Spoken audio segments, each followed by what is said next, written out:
2007, I mentioned in relation to Spygate. That was the year that happened, 14 years ago, soon to be 15. I am somewhat competent at math. Bobby Petrino was the coach of the Falcons in 2007. You mentioned him earlier, and his tenure was a disaster, but his tenure wasn't him in this pinball machine of self-inflicted wounds. Exactly, right. What happened 3 months after he took the job? Yeah, right. They found a dogfighting operation at Michael Vick's property in Surrey County, Virginia. Yeah. So there was a cloud over the Falcons not created by Petrino from the moment he arrived. He thought he was getting Mike Vick. He didn't get Mike Vick. And that's, one of the reasons why he got the hell out of Dodge in December. There wasn't that same constant, not even close. How's Petrino going to last? There was Right. never even a sense he was going to get fired after that season. No. That season was a mulligan. Right. It was a mess through no fault of his. No, you're right. It's a totally different circumstance. As much as you want to look at that and say it's dysfunctional, it doesn't even come close to measuring up to, Urban Meyer stay in Jacksonville. It's not even comparable. It really isn't. You didn't hear anything like that. You can even get into like Greg Schiano, right? You talk about, hey, there's another college guy. That was viewed as a mistake for him to go to college and all that. But it wasn't because like he didn't handle himself professionally. His was actually like the opposite. It was just a little too much like Army general, Navy general, get your toes on the line, and the players are like, what the hell are you talking about here? We're ready to run. Like my toes an inch away from the line. It has to be on the line. That's where he wore them thin. So, yeah, I can't think of anything that's even comparable to this. And you're right. The Petrino thing, he got thrown into dysfunction. He wasn't part of the dysfunction.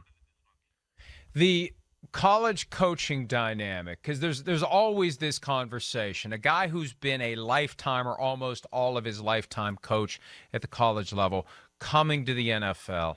It really is two different worlds, Chris. We talk about that all the time. Yep. At the college level, it's driven by talent and recruiting. At the NFL level, it's driven by schemes and working and studying yourself, studying your opponent, looking for any little edge that you can get. And even then, it's still beyond your control. The things that determine whether you win or lose games ultimately fall beyond your control unless you're Bill Belichick and you find a way to even control those things. But that's one of the reasons why Nick Saban was so miserable at the NFL level. It didn't fit his skill set. Right. His skill set is to go out and get the best possible players, coach them up. You still got to coach them up. Yeah. But you coach up the best possible players, they're going to go out there and kick the crap out of everybody. That's right. And you don't have to constantly be searching for a little edge here and a little edge there. Yeah. And it requires work. And this gets back to Meyer leaving at 6 o'clock. That was one of the stories that was making the rounds after everybody felt like it was open season on Urban Meyer, how he didn't work very hard. But if you've never worked at the NFL level, you don't know the culture. That's the problem. When you get smitten with a guy who made his bones at the college level, succeeded at a high level at the college level, and never worked in the NFL, how do you expect him to walk through the door and figure it all out? And what he needs to do, and this is where you need to humble yourself if you're Urban Meyer, he's hired all these NFL assistants. At some point, you got to get in a room with them and say, hey, guys, we got the potential to have something here. But I have to understand how it works here. I know how it works in Columbus. Check I know your how it ego works in for a Gainesville. second. Right, yeah. You got to show, you got to help me understand your world. Right. And once I figure out your world, we're going to go kick some ass. Yeah. That's what he needed to do, and I bet he never did it. It doesn't seem that way. You're right. It seemed like he just went away. I know what I'm doing. I've been coaching football forever. And, you explained it right. It's a different animal. It's the NFL.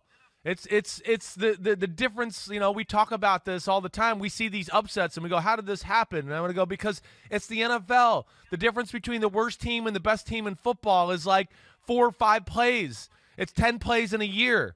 We saw the Jets. We saw the Jets beat the Tennessee Titans. I mean, nobody would have thought that, right? No way. How does that happen? Yeah, because it's a different game.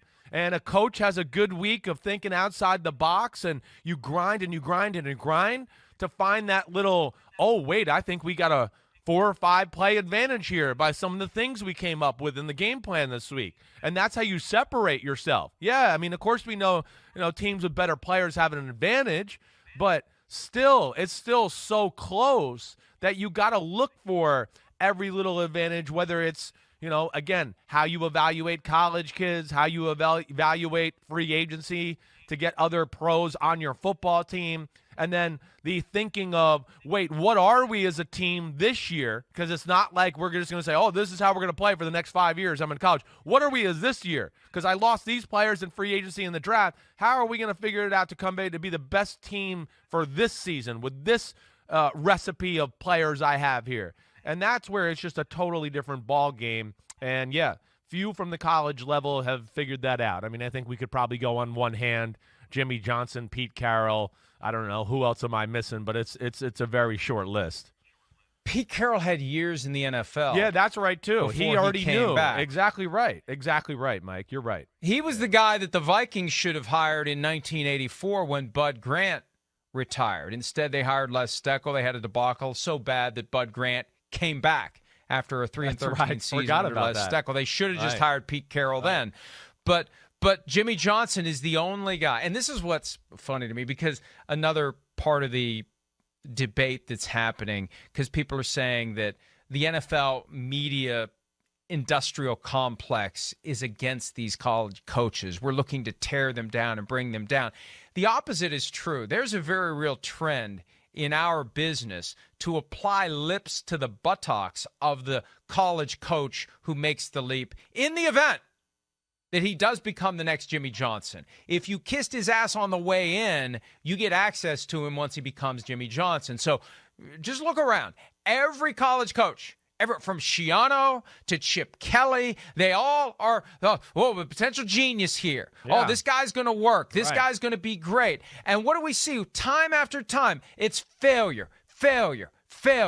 I know Chip Kelly took the Eagles to the playoffs, but he lasted 3 years in Philadelphia and 1 year with the 49ers. He was back to the college level. Right. So, and we know how cyclical and copycat the NFL can be. This Urban Meyer thing probably has set back the efforts and inclinations of owners to hire college coaches by 5 to 10 years. It's going to be a while until there's another hot college coach that some NFL owner has to have, Chris. Yeah, no, and you're right. There is this sense that I've seen it a little too, that people think, oh yeah, the NFL media is out to get the new college guy. Like you're exactly right. What a bunch of BS. I mean, it really is. No. I mean, the NFL glorifies these guys a lot of times because everyone, the college game's trickling in the NFL. Oh, my gosh, what's this guy going to do here in the NFL? I mean, Cliff Kingsbury had a less than record as a college coach. Nobody tore him down when they hired him in Arizona. People questioned it a little bit, but it wasn't like an assault to let's get this guy out of here. That's a ridiculous thought. It really is. The problem is, and the difference is, again, it goes back to the democracy dictatorship thing. In college football, you're one of 128 teams in Division I football. You can hide you can hide a little bit. You really only have to worry about the local media. On an everyday basis. Oh, it's a big game. Now it's a little bit of a national thing. But even on a national level, it's not even comparable to the NFL. Nowhere near. Not even close. Look at the ratings on TV for college football and the NFL. It's not even comparable. It's in a different stratosphere. And there's only 32 teams. So there's always national media around, let alone, big market media, because most of the 32 teams are in the biggest markets in our country. So that's why this happens. It has nothing to do with, it's a college guy and we got to, put him in his place and show him that he's not ready for the NFL. But malarkey. You're right. Fewer teams, higher profile. The ratings. The Ohio State-Michigan game, the highest-rated college game of the year, and I think it was like 18 million people that watched it. Right. They had 38.5 million watch Raiders-Cowboys on Thanksgiving. Right. Not comparable. You mentioned Kingsbury, and he's a guy who never coached at the NFL level, and he's doing pretty well, although his first 2 years were shaky, and it helps to have Kyler Murray. But he played with 5 different NFL teams as a quarterback. That's right.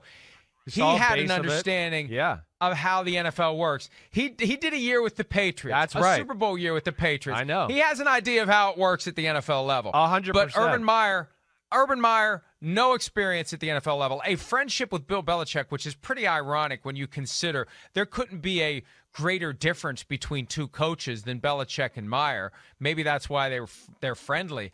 But Meyer, no experience as a player, no experience as a coach, shows up and thinks he has all the answers, and the NFL is going to bend to his will. The reality is you got to bend to the will of the NFL because the NFL has been there. It's going to be there with you or without you. And if you don't get it done, you are going to be done, Chris. Yeah. And this is both Meyer and to a certain extent, this is Shad Khan.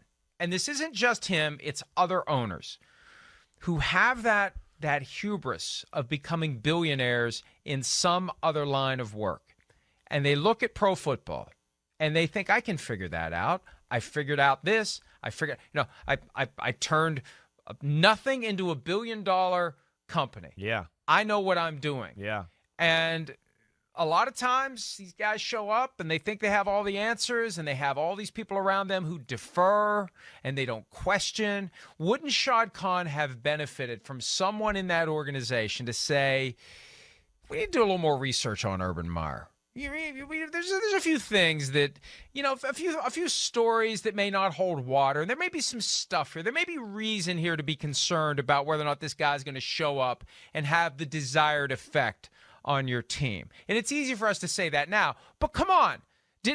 Look, the convenient health excuses that pop up whenever he wants to get out of Dodge, the question about the misconduct at Ohio State with a member of his staff and what he knew and when he knew it. Yeah. There were plenty of red flags out there to balance out the success he had as a coach. And these owners would greatly benefit from having someone who can speak hard truths and ask tough questions. And too many of them don't have that, and it creates these dysfunctional messes. Yeah, I don't disagree. Again, it's kind of a thing of our culture. If you've made $1 billion, then you know all the answers in the world. That's just the way it is at this point.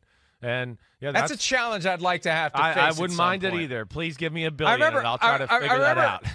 I remember when Tony Grossi, when he was with the Cleveland Plain Dealer, and I felt bad for him, he accidentally tweeted what he meant to be a direct message, and he referred to Randy Lerner, then the owner of the Browns, as the world's most irrelevant billionaire. And I said, damn, I'd love to have that title. Yeah, seriously. Give it to me, too. All right, so wait, last thing. I know we got to wind this conversation down at some point, or at least I'm running out of things to say. I'll say that much. But, I think we both agree Urban Meyer, no way he's coaching again, right? This was it. Correct. I can't imagine that even any college is going to deal with him. Now the next thing is, does he even get a TV job again? Does he even get on TV again like he had at Fox for their, college Saturdays and everything? Does that even happen ever again? Well, in the aftermath of John Gruden stepping away from the Raiders after the horrible racist, homophobic, misogynistic, transphobic emails came out, I said in a few years he'll end up working for a sports book. There's going to be crazy money and crazy opportunities in sports media as these sports books all jump into the fray of creating content. So somebody, may not be a mainstream three-letter network, but somebody's going to give Urban Meyer the chance to make money talking about college football. Just stay away from the NFL. No one's going to want to hear Urban Meyer talk about the NFL. Yeah, right. But he's still one of the great college coaches of all time. Yep. Warts and all, flaws and all. Hi, I'm Mike Tirico, and thanks for watching. Make sure to hit subscribe for the latest news and highlights from NBC Sports.